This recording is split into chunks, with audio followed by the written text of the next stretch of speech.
দাবি করা এই হাসিনাই পরবর্তীতে ভারতের বখাটে দাদু মোদির খপ্পরে পড়ে নষ্ট হয়ে গেল।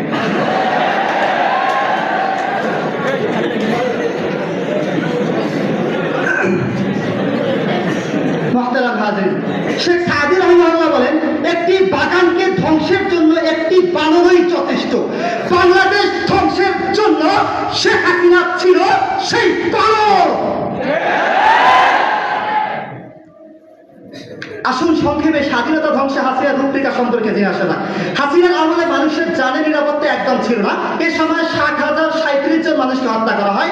সেই হিসেবে প্রতি বছর 4,002 জন, প্রতি মাসে 333 জন ও প্রতিদিনে 11 জন মানুষকে হত্যা করা হয়।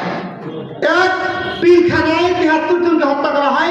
শাপলা চত্বরে 2013 সালে 61 জন আলেমকে নির্মমভাবে শহীদ করা হয়। অবাক করা বিষয়, যখন শাপলা চত্বর আলেমদের রক্তে রঞ্জিত, তা দেখে শেখ হাসিনা বলেছিল এসব রক্ত নয়, আলেমরা রং মেখে রাস্তায় বসেছিল। আলেমদের মেরে পরবর্তীতে এই হাসিনা রাক্ষসী আলেমদের চলনি সাজে। আমার বুঝে আসে না, যে মহিলা সন্তানকে হত্যা করে সে কিভাবে চলনি হয়। আমি আমার মেয়েকে কি জবাব দিব? ও বাড়িতে বাবার অপেক্ষায় কেক কাটার জন্য বসে আছে। এক স্ত্রী ছাদে বসে তার সন্তানকে দুধ পান করাচ্ছিলেন। ঠিক সেই মুহূর্তে কপালে এসে গুলি লাগে। আবু সাইদ অধিকার আদায়ের জন্য রাস্তায় নেমেছিল। পুলিশ ওর বুকটা ঝাঁঝরা করে দেয়। আবু সাইদের মা কাঁদতে কাঁদতে বলছিলেন, আমার ছাড়ালো চাকরি না দেব না দে, মালু কেন?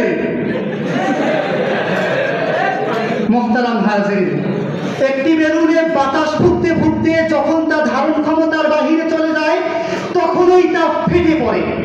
তেমনি বাংলার মানুষ জুলুম সহ্য করতে করতে এক সময়ে ফেটে পড়ে। আর সেই দ্রোহের আগুনে গত বছর 5ই আগস্ট হাসিনা পালাতে বাধ্য হয়। মোহতারাম হাজিরিন, আজ 16 ডিসেম্বর।